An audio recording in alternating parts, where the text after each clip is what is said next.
Well, we begin with a leaked UN report confirming today what many say they already knew, that Iran has been smuggling weapons to the Houthis in Yemen. The report in the Wall Street Journal says thousands of weapons recently seized in the Arabian Sea most probably came from just one port, the port of Jask in the southeast of Iran. That includes rocket launchers, machine guns and sniper rifles. The war between the Houthis and the Saudi-led coalition, which backs the internationally recognised government, has raged for 7 years now, killing nearly 400,000 people and pushing millions of Yemenis to the brink of famine. Norman Rule is the former National Intelligence Manager for Iran at the Office of the Director of National Intelligence, and he joins us now. Thank you very much for being with us tonight. So first of all, your reaction then to that report, does that tell you anything you didn't know already? To your viewers, the report's comments are unsurprising. Iran has long provided the Houthis with an array of weaponry ranging from small arms, such as captured in this shipment, to ballistic missiles and drones. The fact that Iran is using a second port beyond Bandar Abbas is also not unsurprising. I think what you need to look at is not the report itself, but what happens next. Because traditionally, such reports have gone nowhere. Russia blocks or delays investigations against Iran, and eventually the investigations peter out. Well, quite. What happens now then? Will anyone take notice of this report? Do you expect a change in policy from the Biden administration? I regret not.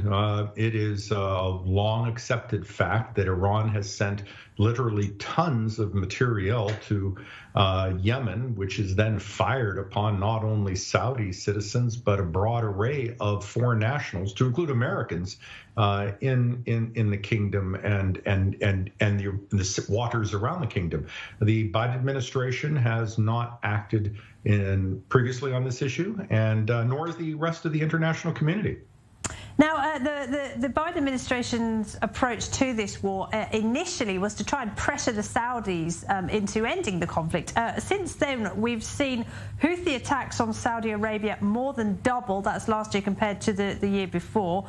On average, 78 a month. And we've got warnings that the Saudis say their defence capabilities are running out. I mean, is the US going to strengthen its backing for Saudi Arabia?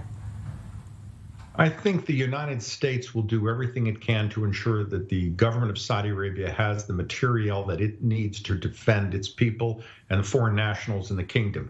The schedule for this may be cutting a little closer than the Saudis would like, and that's sometimes dependent upon production lines and a variety of issues. But more broadly speaking, you are correct. In response to the Biden administration, which arrived with a sense of openness and diplomacy towards Iran, Iran's proxies across the region have responded with an expansion of attacks against civilians. Well, let's talk about how this might play into the negotiations that are going on in Vienna with Iran, because Iran today has denied a report that it's already reached a 2-year interim agreement with world powers on its nuclear program. That's the London-based newspaper Rai Al-Yum reporting that an agreement's been reached by which the US would lift all sanctions placed on Iran by the Trump administration, and in return, all of Iran's advanced uranium would be transported to Russia. Norman Rule, what is your reaction to those reports? Would the US accept such an agreement? Well, I think it's apparent that the deal as constructed in 2015 is unlikely to be reconstituted. Iran is now seeking far more from the international community than it received at that time. Mainly what it's seeking is a lifting of all sanctions, not just nuclear, and a commitment, either political or within the deal, that there will be no further sanctions placed against it. And I think that would be the question I would ask, were such an agreement to come about. And I should say that Iranian officials have denied the veracity of that report. But if a deal is reached, it will probably be constructed along such lines. And it's likely that uranium that has been enriched will be sent out of the country, probably to Russia. What about the role of Russia then? Some people might be surprised that Moscow will be given such a major responsibility when it comes to containing Iran's nuclear ambitions.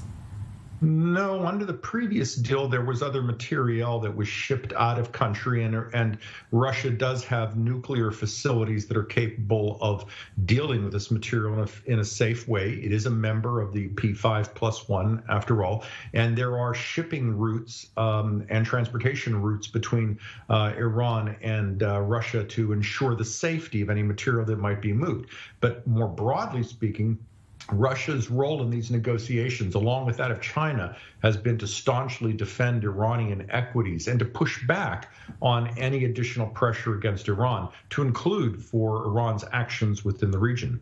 And just a reminder, we are now, of course, a reminder for viewers that we are now in the 8th round of negotiations. Do you expect a deal to be reached this year? What do you expect it to look like? And will it be made by the current negotiating team? Well, I don't make those sorts of predictions, but if I did, I would choose a lottery number first if I were getting something like that right. But I do think it's fair to say that at this point, only significant concessions by the West or a dramatic change in Iran's domestic stability will cause an agreement to come about. I think the latter is unlikely. The former is entirely possible. And many people who oppose the deal within the United States are concerned that that will indeed happen.